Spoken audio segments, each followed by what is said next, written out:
Hello दोस्तों, आज हम लोग अनुच्छेद 135 के बारे में अध्ययन करेंगे। अनुच्छेद 135 क्या बोलता है और ये क्यों ज़्यादा इम्पोर्टेंट है। अगर हम इसके बारे में बात करें एग्जाम के पॉइंट ऑफ व्यू से, तो ये ज़्यादा इम्पोर्टेंट नहीं है वनडे एग्जाम के हिसाब से।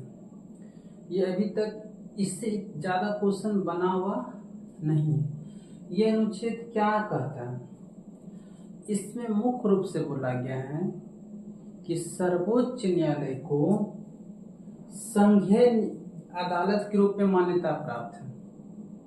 आप संघीय अदालत क्या होते हैं? जो केंद्र शासित जो केंद्र में अदालत होते हैं उनको वो स्थान प्राप्त है जो उच्च न्यायालय को प्राप्त नहीं होते हैं। तो आइए हम लोग बात कर लेते हैं अनुच्छेद 135। कराविद्वान विधि के अधीन फेडरल न्यायालय की अधिकारिता और शक्तियां का उच्चतम न्यायालय द्वारा प्रयुक्त व्यय होना। एक नोट लिखे हुए यहाँ पर, सर्वोच्च न्यायालय के पास संघीय अदालत के कानूनी अधिकार क्षेत्र है और वह उस अधिकार क्षेत्र का प्रयोग कर सकता है। यानी कि उसके पास जो संघीय न्यायालय के रूप में पावर है उस अधिकार का प्रयोग कर सकते हैं। तभी तो इस पर किसी का कोई अधिकार नहीं चलता। जो उच्चतम न्यायालय होते हैं वो बहुत स्ट्रांग होते हैं। यहाँ तक कि उच्चतम न्यायालय के जज के सामने तो पीएम भी आके खड़ा रहेंगे तो भी कोई फर्क नहीं पड़ेगा। बहुत विद्वान जजेज होते हैं।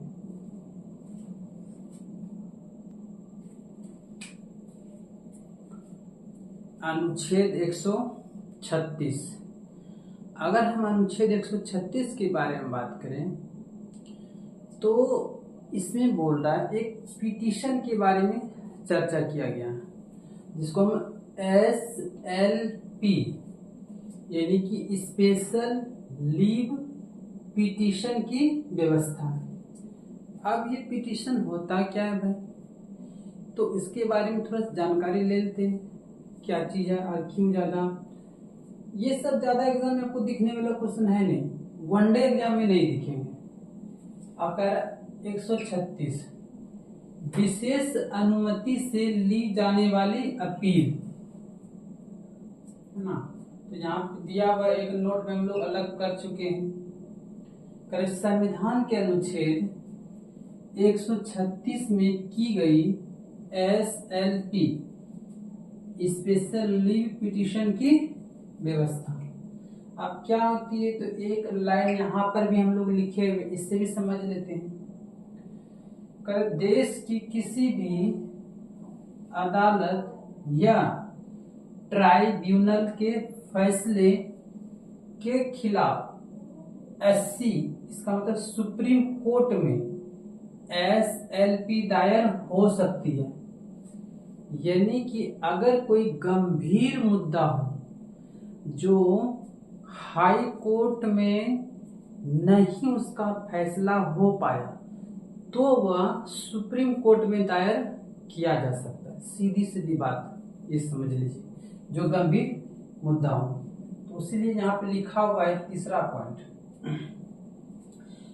SLP के लिए जरूरी है कि केस में कानून का कोई बड़ा प्रश्न हो, यह घोर अन्याय दिख रहा हो, है ना। यानी कि बहुत ज्यादा डिफिकल्ट समस्या हो गया हो या उत्पन्न हो गया तो हम उस केस को उच्चतम न्यायालय में ट्रांसफर कर सकते हैं। वो मतलब कि वो जो SC यानी कि हाई कोर्ट जो है वो सुप्रीम कोर्ट में अपने वो ट्रांसफर कर लेंगे। चौथा पॉइंट, आर्म्ड फोर्सेस से जुड़े कोई कोर्ट या ट्राइब्यूनल के फैसले पर एसएलपी नहीं लागू होती है। ये आपको जानना इम्पोर्टेंट भी है। तो ये आप समझ चुके हैं कि ये कहाँ पर ये लागू होगा। जो महत्वपूर्ण फैसला नहीं हो पाएगा वो सुप्रीम कोर्ट ले जाते हैं।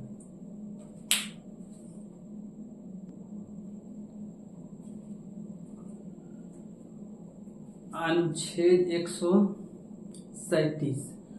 अगर हम अनुच्छेद 137 के बारे में बात करें तो ये अनुच्छेद 137 बहुत ज्यादा इम्पोर्टेंट है।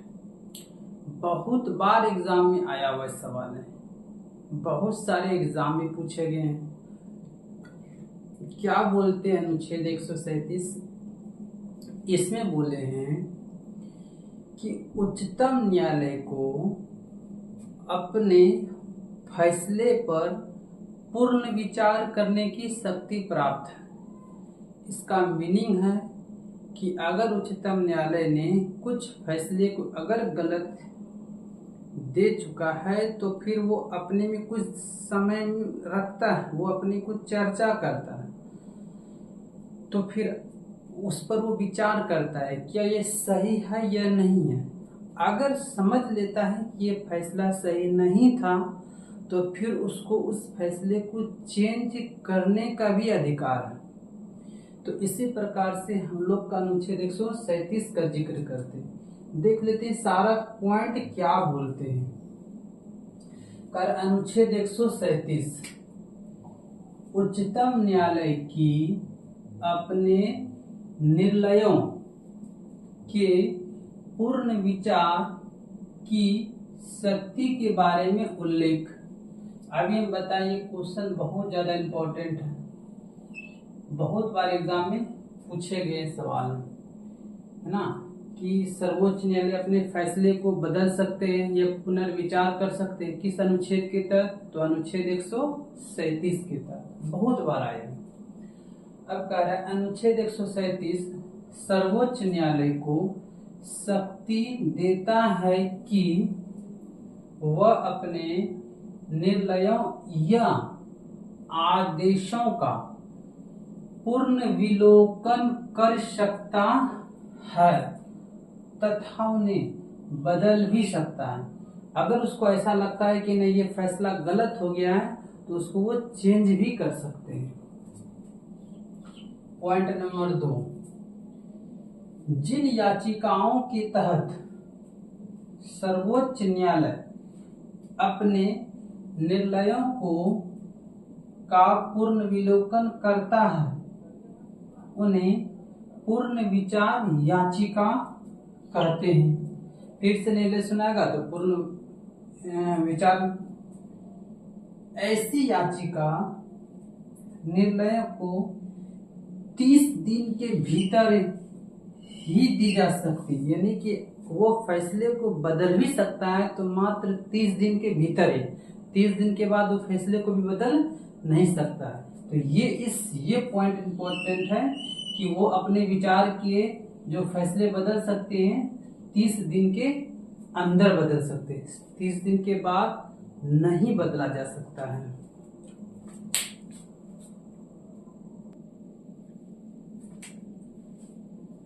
अनुच्छेद 138।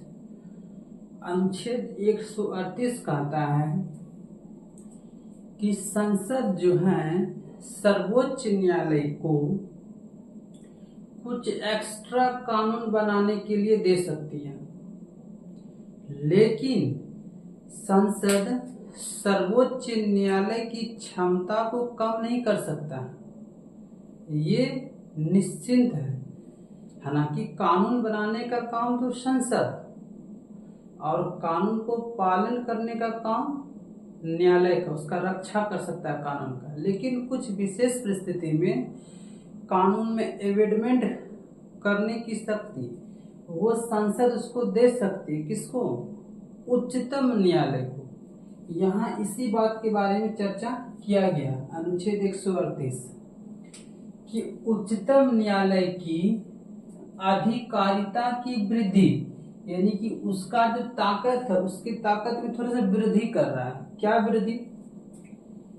इस अनुच्छेद के अनुसार संसद सर्वोच्च न्यायालय को अतिरिक्त अधिकारिता देने की विधि बना सकती है।